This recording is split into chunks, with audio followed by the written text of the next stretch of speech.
श्री शिवाय नमस्तुभ्यम। हर हर महादेव।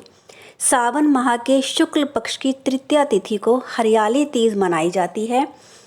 यह हरियाली तीज 18 अगस्त रात 8:01 से प्रारंभ होगी और इसका समापन 19 अगस्त रात्रि 10:19 पे होगा।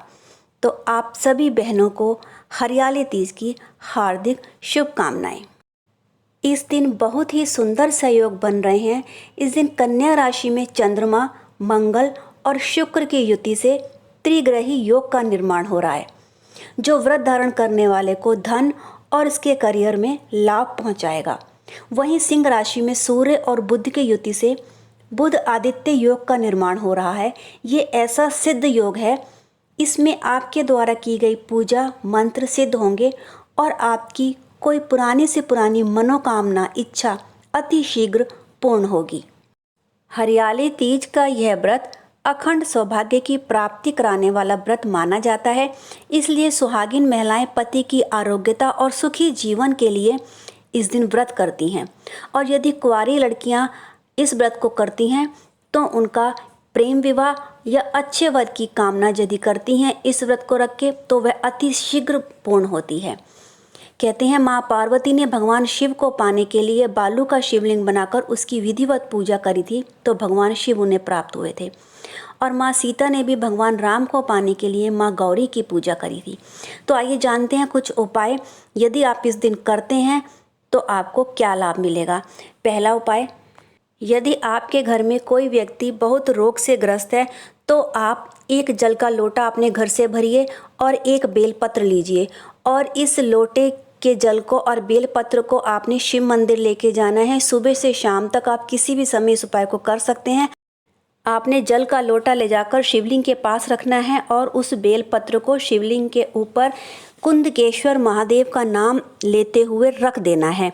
आपने डंडी का मुख करना है जलाधारी की तरफ, जहाँ अशोक सुंदरी का स्थान है। पत्ती का मुख आपकी ओर रहेगा। अब आपने उस जल को उठा करके धीरे धीरे बिल्कुल स्लो मोशन में आपने उस जो बेलपत्र चढ़ाया उसके ऊपर अर्पित करना है। इस समय भी आप कुंदकेश्वर महादेव का नाम लेंगे और फिर जलाधारी से जल बह के नीचे जाएगा तो आप थोड़ा सा जल वहाँ से ले लीजिए।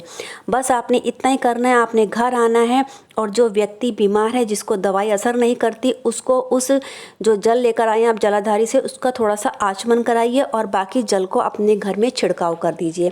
आप देखेंगे कि उसकी दवाई का असर उसके शरीर में होने लगेगा और बहुत जल्दी ही वह रोग से ठीक हो जाएगा। अब जानते हैं दूसरा उपाय। दूसरा उपाय है आपके घर में सुख शांति और समृद्धि के लिए। इसके लिए आपने लेने हैं 5 बेलपत्र। बेलपत्र साफ सुथरे लीजिए और आपको लेना है थोड़ा सा इत्र। इत्र पूजा के दुकान पे मिल जाएगा। गुलाब या चंदन का कोई भी इत्र 10 या 20 रुपए का आप ले लीजिए। अब आपने इन सबको लेकर जाना है शिव मंदिर। शिव मंदिर पहुंचकर आपने पहले सारी पूजा अर्चना आप कर लीजिए, जल वगैरह अर्पित कर लीजिए। उसके बाद आपने एक एक बेलपत्र की डंडी पर जो है इत्र का लगाना है, उसकी डंडी पर लगाना है, पत्तियों पर इत्र नहीं लगाना। अब आपने एक बेलपत्र सबसे पहले अर्पित करना है शिवलिंग पर। उस समय आपने भगवान भोलेनाथ का नाम लेना है, ओम नमः शिवाय ऐसा कहते हुए आपने उस बेलपत्र को शिवलिंग पर अर्पित करना है। अब दूसरा बेलपत्र आप भगवान गणेश के नाम लेकर के अर्पित करेंगे। तीसरा बेलपत्र आप भगवान सूर्य के नाम से शिवलिंग पर अर्पित करेंगे। चौथा बेलपत्र आप भगवान विष्णु के नाम से शिवलिंग पर अर्पित करेंगे और 5वां बेलपत्र आप माँ दुर्गा के नाम से शिवलिंग पर अर्पित करेंगे। ये सब नाम शिव पंचायत में आते हैं। गुरुजी कहते हैं, आपने पहले की कथाओं में भी सुना होगा, जो भी कोई व्यक्ति इन शिव पंचायत के सामने अपनी मनोकामना बोलता है उसकी मनोकामना अति शीघ्र पूर्ण होती है। और हरियाली तीज के दिन जो यह 5 नाम बोलकर इत्र वाला बेलपत्र शिवलिंग पर अर्पित करता है, उनके घर में सुख शांति और समृद्धि हमेशा हमेशा के लिए वास करती है। इसमें आप बेलपत्र की डंडी का जो साइड होगी वो माता अशोक सुंदरी की तरफ होगी, ये आप ध्यान रखिएगा। अब आप जानिए कि अगर आप व्रत नहीं रख सकते तो आप इसका पूर्ण फल कैसे प्राप्त कर सके हरियाली तीज का। कुछ लोग बीमार होती हैं मेरी माताएं बहनें, या कोई शारीरिक कष्ट के कारण ये व्रत नहीं रख सकती या ऑफिस जाती हैं नहीं कर पाती, तो आपको क्या करना है, इसकी पूजा ज़रूर करनी है। शाम के समय आपने इसकी पूजा, जहाँ पर भी हरियाली तीज की पूजा हो रही हो वहाँ पर आपने जाना है और 5 फल, कोई भी 5 फल आप शिवलिंग पर अर्पित करेंगे। लेकिन उन फलों में सेब, केला, अमरूद, अनार कुछ भी हो, एक तो फल पूरा होना चाहिए और दूसरा आपने 4 फल लेने हैं और 5वां फल आपने धतूरा लेना है।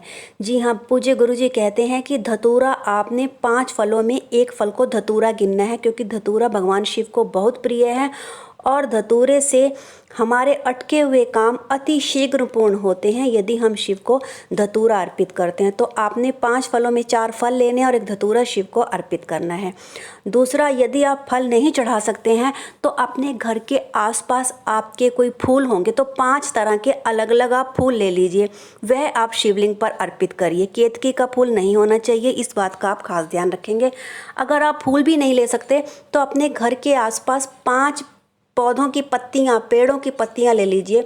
तुलसी को छोड़ करके कोई भी 5 पेड़ों की पत्तियां आप शिवलिंग पर यदि हरियाली तीज के दिन अर्पित करते हैं तो आपको व्रत का पूर्ण फल मिलेगा। और इसके साथ साथ मेरी माताएं बहनें इस दिन हरे रंग के कपड़े, हरी साड़ी ज़रूर पहने, हरी चूड़ियाँ पहने। अब आपने जो एक उपाय और मैं बता रही हूँ, वह माता गौरा के लिए करना है। अपने पति के अखंड सौभाग्य के लिए, लंबी आयु के लिए और संतान सुख की प्राप्ति के लिए आपने माँ गौरा को श्रृंगार की 5 वस्तुएं अवश्य चढ़ानी हैं।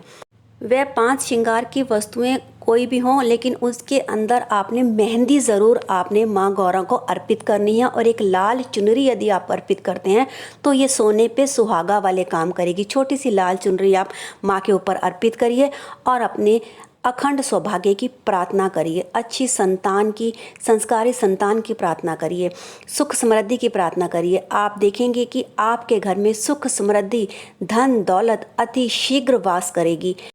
गुरुजी ने बताया है कि जो भी नारी इस हरितालिका का पूजन नहीं करती वह कार्य तो बहुत करेगी, उसके घर में धन भी आएगा, लेकिन धन संपदा कभी जुड़ नहीं पाएगी। इसलिए यदि आप व्रत धारण नहीं कर सकती हैं तो हरितालिका की पूजा आप अवश्य करिए और अपने घर को धन संपदा से भरता हुआ देखिए।